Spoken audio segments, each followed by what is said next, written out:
राकेश पांडे, शाम के 5 बजने वाले हैं। वक्त हो गया है किस्सा कुर्सी का। 4 चरण के दंगल खत्म हो चुके हैं लोकसभा चुनाव 2019 के अंतर्गत और 5वें चरण के लिए काउंटडाउन शुरू हो चुका है, क्योंकि कल 5वें चरण की वोटिंग होनी है। 7 राज्यों की 51 सीटों पर वोट डाले जाएंगे।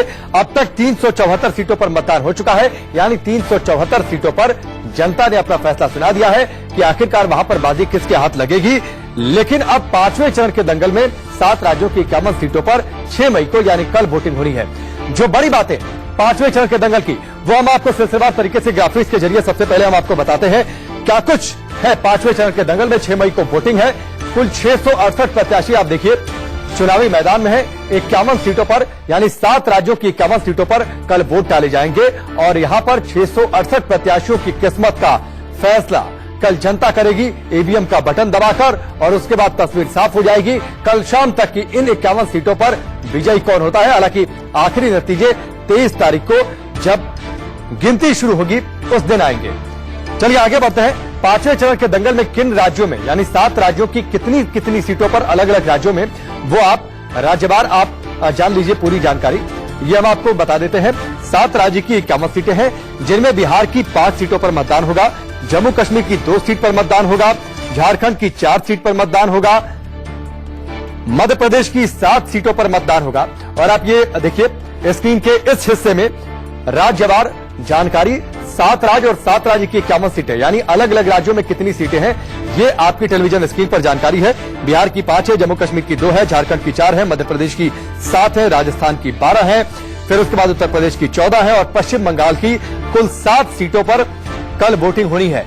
लेकिन इन 51 सीटों पर जनादेश इस साल का 23 मई को तस्वीर साफ होगी, कल जनता फैसला करेगी। लेकिन 2014 में जनादेश क्या रहा था वो आप सिलसिलेवार तरीके से यहां पर देखिए आपकी टेलीविजन स्क्रीन पर ये ग्राफिक्स के जरिए 2014 में इन 51 सीटों पर जनादेश क्या रहा था। भारतीय जनता पार्टी ने सबसे ज्यादा सीटें जीती थी। आप देखिए भारतीय जनता पार्टी ने कुल 39 सीटें जीती थी। कांग्रेस ने सिर्फ 2 सीटों पर जीत हासिल की थी। टीएमसी को सबसे ज्यादा 7 सीटें मिली थी, एलजेपी को 1 सीट मिली थी, आरएलएसपी को 1 सीट मिली थी और पीडीपी को 1 सीट मिली थी। यानी भारतीय जनता पार्टी के सामने कल एक बार फिर से चुनौती होगी कि 2014 जैसी जीत दोहराए, क्योंकि इन 51 सीटों में से 39 सीटों पर भारतीय जनता पार्टी ने जीत हासिल की थी 2014 में। तो अगर इस बार फिर से मोदी सरकार की वापसी होनी है केंद्र में, 2019 में अगर बीजेपी की सरकार बरकरार रहनी है तो कल का चुनाव इसलिए अहम होगा क्योंकि 39 सीटों को बचाने की चुनौती होगी भारतीय जनता पार्टी के पास। तो ये कुछ तस्वीर पिछली बार के चुनाव और इस बार के चुनाव की तुलना करते हुए। लेकिन कल 7 राज्यों में जो बड़ी सीटें हैं वो कौन कौन सी बड़ी सीटें हैं, कौन कौन से बड़े चेहरे दांव पर लगे होंगे जिनकी किस्मत का फैसला कल जनता करेगी ईवीएम का बटन दबाकर, तो सिलसिलेवार तरीके से हम आपको बताएंगे अलग अलग राज्यों की जो बड़ी सीटें हैं उन सीटों के बारे में खास जानकारी क्या है वो हम आपको बताएंगे। और चलिए शुरुआत करते हैं सारण की सीट से। बिहार की यह सीट और सीट क्यों अहम है इन 2 चेहरों को आप देखकर समझ जाएंगे। मेरी दाईं ओर आप देखिए राजीव प्रताप रूडी, यहां से मौजूदा सांसद है। 2014 में इन्होंने राबड़ी देवी को हराकर जीत हासिल की थी, केंद्रीय मंत्री हैं। और चंद्रिका राय हैं। चंद्रिका राय का थोड़ा सा इतिहास आपको बता दें कि ये पूर्व मुख्यमंत्री दारोगा प्रसाद राय के बेटे हैं और साथ ही एक और इनकी पहचान है लालू प्रसाद यादव के समधी हैं, यानी लालू के जो बड़े बेटे हैं तेज प्रताप यादव उनके ससुर हैं। एक और दिलचस्प जानकारी है, दिलचस्प जानकारी यह है कि ये सीट जो सारण की है ये लालू यादव और राबड़ी देवी की परंपरागत तौर पर यह सीट रही है।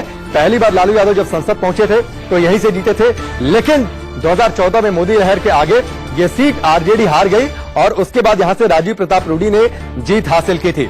चलिए सारण के बाद अब आगे बढ़ते हैं। हजारीबाग की सीट एक बड़ी सीट है, हाई प्रोफाइल सीट है। हाई प्रोफाइल सीट होने की वजह आप देखिए ये चेहरा यानी जयंत सिन्हा का चेहरा पूर्व वित्त मंत्री यशवंत सिन्हा के बेटे हैं। हालांकि यशवंत सिन्हा हाल फिलहाल में उनके तेवर बगावती रहे हैं भारतीय जनता पार्टी से, लेकिन फिलहाल उनके बेटे यहां से 2014 में चुनाव जीते थे, तब यशवंत सिन्हा को यहां से टिकट नहीं मिला था।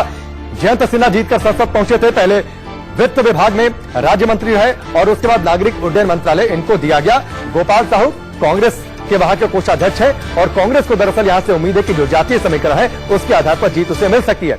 चलिए राजस्थान का रुख कर लेते हैं। बीकानेर की सीट अर्जुन राम मेघवाल मौजूदा सांसद है, केंद्रीय मंत्री हैं और मदन लाल गोपाल जो मेघवाल है इनको यहां से उतारा है कांग्रेस ने। लेकिन अर्जुन राम मेघवाल पिछली बार तो आसानी से जीत गए थे। इस बार अंदरूनी विरोध, क्योंकि देवी सिंह भाटी लगातार इनका विरोध कर रहे थे। देवी सिंह भाटी ने फिर छोड़ दी पार्टी और उसके बाद लगातार ये कहा जा रहा है इनके समर्थक इनका विरोध कर रहे हैं। जयपुर ग्रामीण की एक सीट, इस पर हम नजर डालते हैं। और जयपुर ग्रामीण सीट इसलिए दिलचस्प मुकाबला है क्योंकि यहां पर 2 ओलंपियंस हैं। राजवर्धन सिंह राठौर ओलंपिक में सिल्वर मेडल जीत चुके हैं और कृष्णा पुनिया जो कि कॉमनवेल्थ में गोल्ड मेडल जीत चुकी है, जो दिल्ली में कॉमनवेल्थ हुआ था, जो अपने देश में कॉमनवेल्थ हुआ था। तो 2 ओलंपियंस के बीच में टक्कर, 2 एथलीट। चलिए आगे बढ़ते हैं, नागौर का रुख करते हैं। नागौर से जो 2 बड़े चेहरे चुनावी मैदान में, आप देखिए आपकी टेलीविजन स्क्रीन पर, हनुमान बेनीवाल है जो कि राष्ट्रीय लोकतांत्रिक पार्टी के संयोजक हैं और उसके साथ ही ज्योति मिर्धा पूर्व केंद्रीय मंत्री नाथूराम मिर्धा की पोती हैं।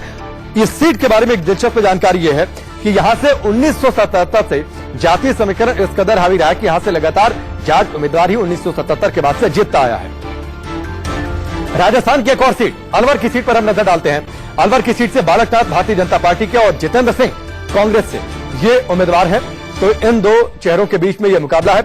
अलवर की सीट भी अक्सर चर्चा में रहती है। और चलिए एक और बड़ी सीट का हम रुख करेंगे, लेकिन इसके लिए हम रुख करेंगे उत्तर प्रदेश का, उत्तर प्रदेश की राजधानी लखनऊ का।